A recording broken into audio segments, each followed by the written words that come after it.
नमस्कार, आप देख रहे हैं संस्कार समाचार और मेरा नाम है नीरज अवस्थी। आज हम हैं नरियावली विधानसभा के चितौरा में और यहाँ हम जनता से जानेंगे उनका क्या है रुझान, किसकी बनेगी सरकार। आइए भैया, क्या नाम है? गोविंद सिंह ठाकुर, बेरखेरी गुरु। तो क्या है माहौल चुनाव का? माहौल तो भाजपा के पक्ष में है, बीजेपी की लहर है इस क्षेत्र में। कांग्रेस की क्यों नहीं? कांग्रेस की नीति और नीयत कोई साफ नहीं है। मतलब पिछली बार भी उनकी सरकार एक ही वादे पे बनी थी कि किसान को कर्ज माफ करें। तो ये तो लोकल किसानी है, छोटे छोटे किसान हैं, 40,000 कर्ज वाले तक को भी कर्ज माफ नहीं भाव।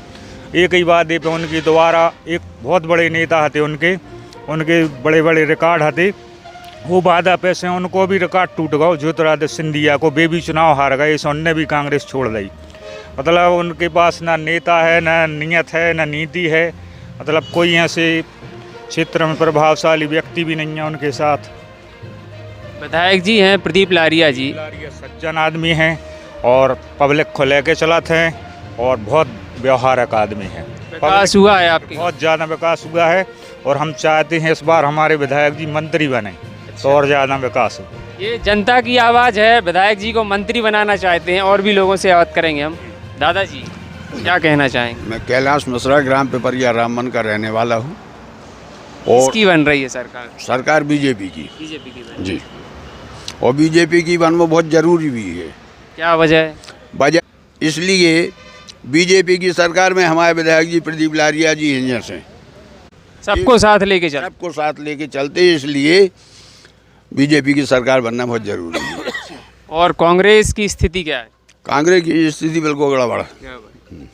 अंकल जी आप क्या कहेंगे? भाई साहब, मैं ग्राम पंचायत किशनपुरा से हूँ। मेरा नाम खेमराज कुर्मी है और मैं बीजेपी से ही सहमत रहता हूँ, क्योंकि कांग्रेस की सरकार में ना तो हमारी नौकरी लगी है और ना ही हम लोग को किसी प्रकार से कोई लाभ मिलता है। हमारे सुरेंद्र चौधरी जी मंत्री रहे हमारे यहाँ नरियावली विधानसभा क्षेत्र में, इसके बावजूद भी वो हमारी ग्राम पंचायत में नहीं आए। अच्छा, आप पिछले उसके हैं तो आपने कांग्रेस का भी शासन देखा होगा, अभी जो नई जनरेशन आ रही है उसने नहीं देखा है। हाँ। उस शासन के बारे में थोड़ा बताएंगे आप? देखो, हमने तो पुराने आदमी 50 साल की उम्र हो गई और जो नए युवक हैं उन्होंने तो देखा नहीं कि 50 साल पहले क्या हुआ। हमने 50 साल पहले का पूरा देखा है, क्या हो रहा क्या नहीं हो रहा है।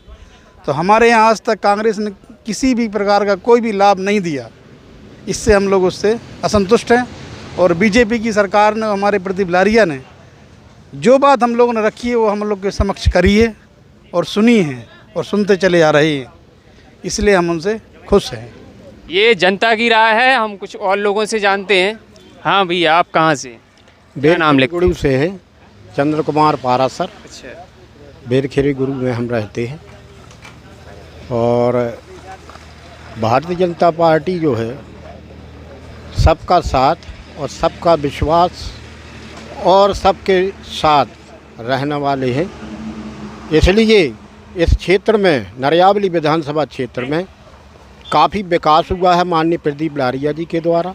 और सरकार की ऐसी जन कल्याणकारी योजनाएं चल रही हैं। कौन सी ऐसी योजनाएं जिनसे आप प्रभावित? जैसे हम आपको बता दें, हम किसान हैं, किसान सम्मान निधि माननीय शिवराज जी भी दे रहे हैं और माननीय प्रधानमंत्री नरेंद्र मोदी जी भी दे रहे हैं।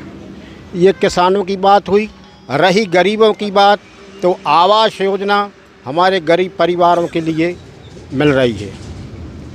तीसरी बात ये है कि जो हमारी लड़कियां जन्म लेती हैं तो उनको लाडली बहना, लाडली लक्ष्मी बनाने का काम भारतीय जनता पार्टी की सरकार ने किया। और लाडली लक्ष्मी के बाद लाडली बहना योजना जो प्रारंभ सरकार ने की है, उस योजना से भी हमारी जो महिला वर्ग है अब वो बहुत खुश है। इसलिए भारतीय जनता पार्टी की नीतियों से प्रभावित होकर सभी लोग आपके भारतीय जनता पार्टी के साथ हैं। तो आप किसान हैं तो आपको खाद बीज और ये जो चीज़ें होती हैं उनका लाभ मिल जाता है? बिल्कुल सरलता से मिल जाता है, कोई दिक्कत नहीं हुई? कोई दिक्कत नहीं। और हमारे विधायक चौथी बार प्रत्याशी हैं और भारी बहुमत से जीत करके वो हम लोगों की इच्छा है कि वो क्षेत्र के विकास के लिए मंत्री बने हुए। आपकी भी इच्छा है मंत्री बने? हमारी भी इच्छा है।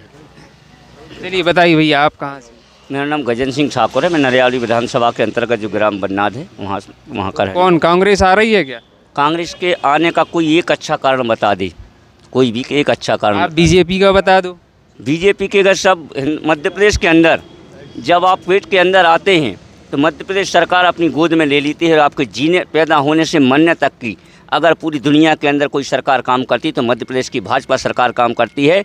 आपके यहाँ घर में अगर कोई दिक्कत है तो 108 घर आ जाती है, अगर आपके घर में झगड़ा है तो 100 नंबर पुलिस आ जाती है, अगर आपके एक्सीडेंट से दुर्घटना हुई तो 4 लाख रुपए की राशि आ जाती है, 5 लाख रुपया तक का आपका इलाज आयुष्मान कार्ड के द्वारा होता है। आज 4 साल से कोरोना काल के बाद पूरे मध्य प्रदेश में पूरे भारत में निःशुल्क राशन वितरण किया जा रहा है। कोई छोटी बात नहीं है। आज बच्चियों के लिए साइकिल की जगह स्कूटियाँ मिल रही हैं। अच्छे काम करने वाली पंचायतों को सम्मानित किया जा रहा है और हमारे हिसाब से जो भारतीय जनता पार्टी की मानसिकता है, जो आम जन को लेके चलने की योजना है, वो हमारे अंदाज से कांग्रेस के कभी विचारों में भी नहीं आएगी। कांग्रेस को हम लोग ये कह सकते हैं कि एक बार झूठ बोल के उन लोगों ने जो किया हम किसानों के साथ, आपने कहा 2 लाख रुपये तक का कर्ज माफ़ होगा और हमारे हिसाब से मैं खुद किसान हूँ। मेरा आज 15 दिन पहले एक नोटिस आया है, इसमें लिखा है कि 15 दिन में वो राशि प्लस ब्याज इतने समय तक का जो शुल्क ये जमा करें आपके लिए कार्रवाई की जाएगी। इन लोगों ने किसानों के साथ इतना बड़ा धोखा किया है, मतलब धरती पुत्रों के साथ किया गया धोखा इनको कभी सुखी नहीं रखेगा। कांग्रेस को नरक ही मिलेगा। भाजपा स्वर्ग का काम करती है, कांग्रेस नरक का काम करती है। चलिए और भी लोगों से। हाँ भैया आप बताइए। मामा शिवराज मामा कह रहे हैं कि अगर मैं चला गया तो बहुत याद आऊँगा।